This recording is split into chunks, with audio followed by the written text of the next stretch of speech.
at my political friends of the interwebs. I know how much y'all love the intro. I swear to you guys, I'm working on it. Okay, let's just jump right to the chase. I know most of you did not get a chance to see the Democratic debate, which was, I think, that their second debate. I think they've got another one scheduled. That'll be like, I'll get to that in a minute. So the Democrats like to hold their debates kind of like in, the cover of night when nobody is around.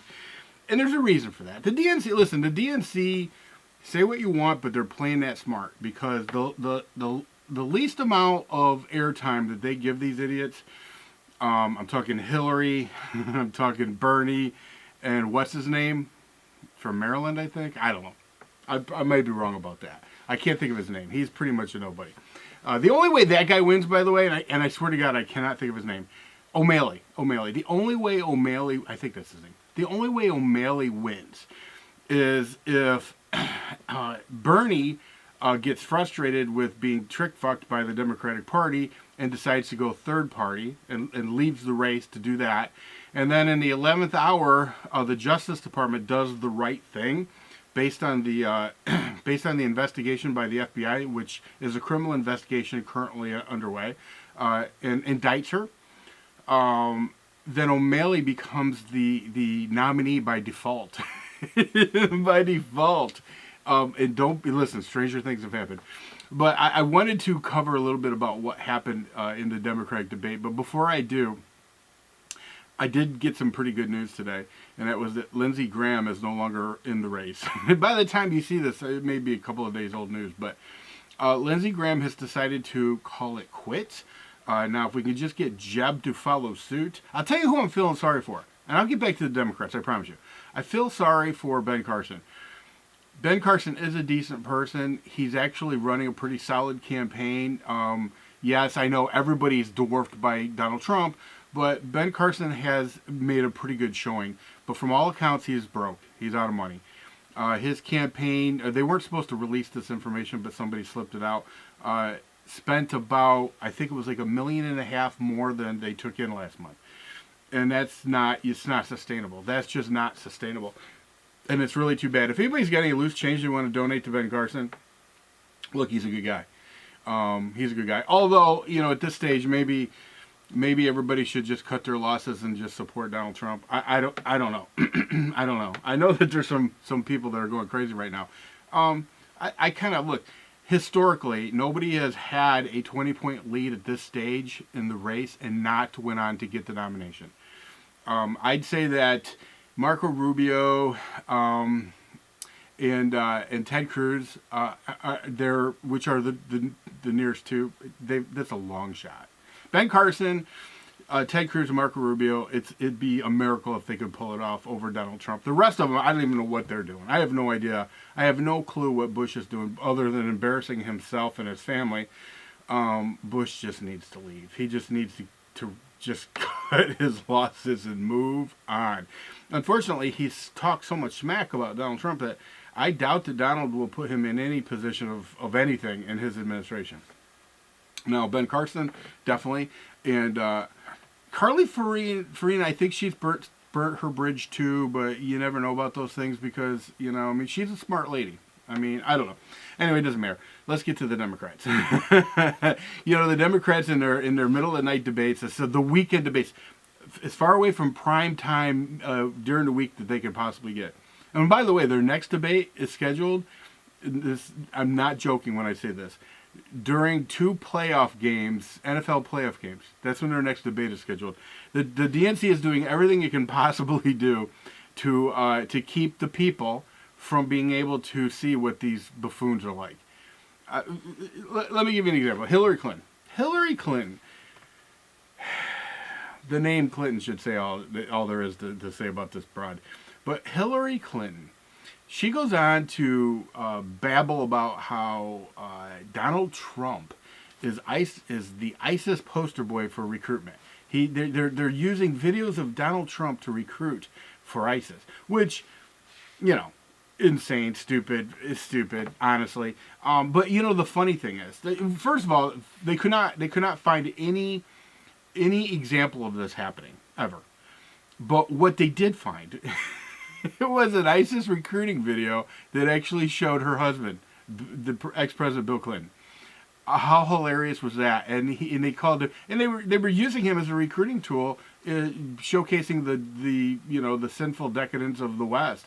And in fact, I believe they called him a fornicator.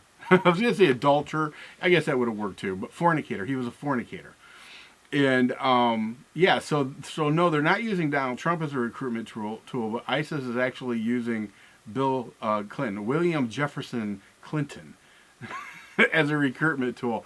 So today, Hillary was asked if she would apologize for her lie, and she doubled down on her usual stupidity and said, "Hell no." And whatever, that's fine. I just think it's hilarious because it just reminded me of when her husband looked at the camera. He looked right at the camera.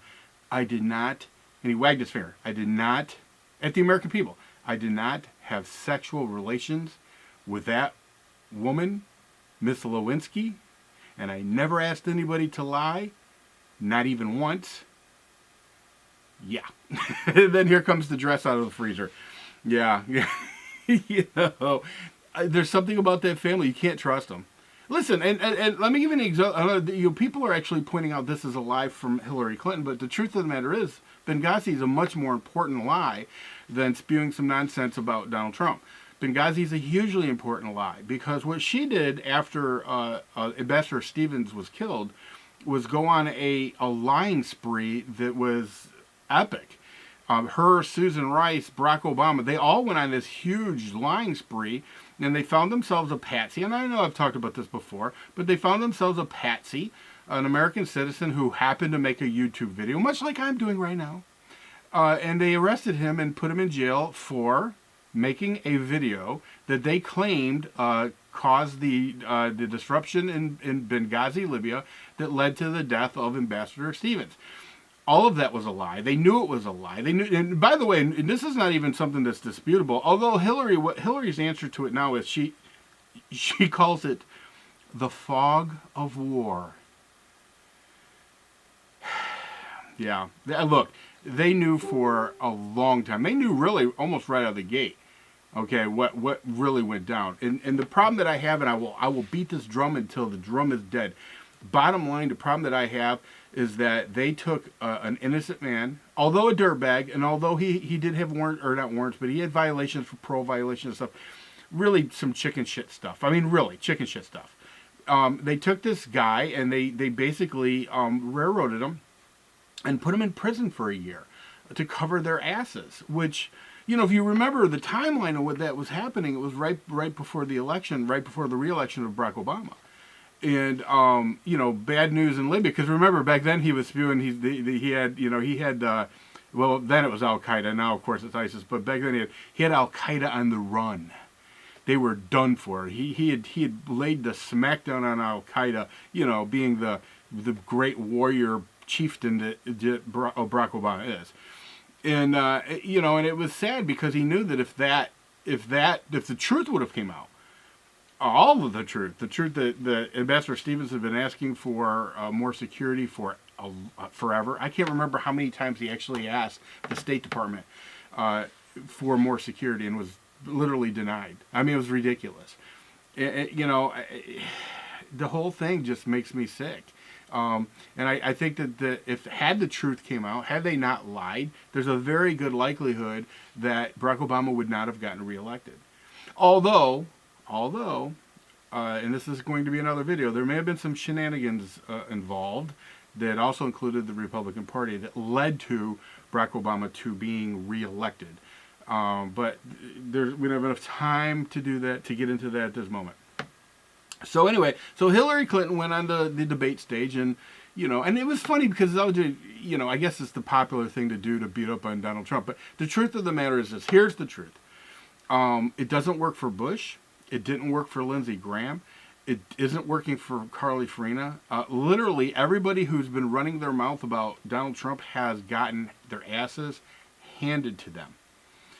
So if Hillary wants to keep that nonsense up, she can go ahead. But, you know, here's the other dirty little secret that nobody wants to talk about. You know, they always talk about how, you know, what percentage of Republicans support Donald Trump. But they never talk about what percentage of Democrats. support Donald Trump. And I can tell you right now, a tremendous amount of Democrats think very highly of Donald Trump. That's just a fact. You can debate that in the comment section if you would like. I'm going to leave that here. I'll be making more videos. The Christmas is coming up, and we wish everybody a Merry Christmas and a happy holiday season, or Christmas season, whatever you call it. I'm not sure how many videos I'll be able to put up. I'll do what I can. I may surprise you and blast out a bunch of videos, but probably not likely. Anyway, yeah, so Hillary Clinton. Yeah, you know what I would like to see? I would like to see the Democrats actually grow a pair and demand that the DNC put more debates on and do what they can to get them in time slots where people can actually watch them. So anyway, that is all I have for you. Everybody take care. Like I said, Merry Christmas and peace!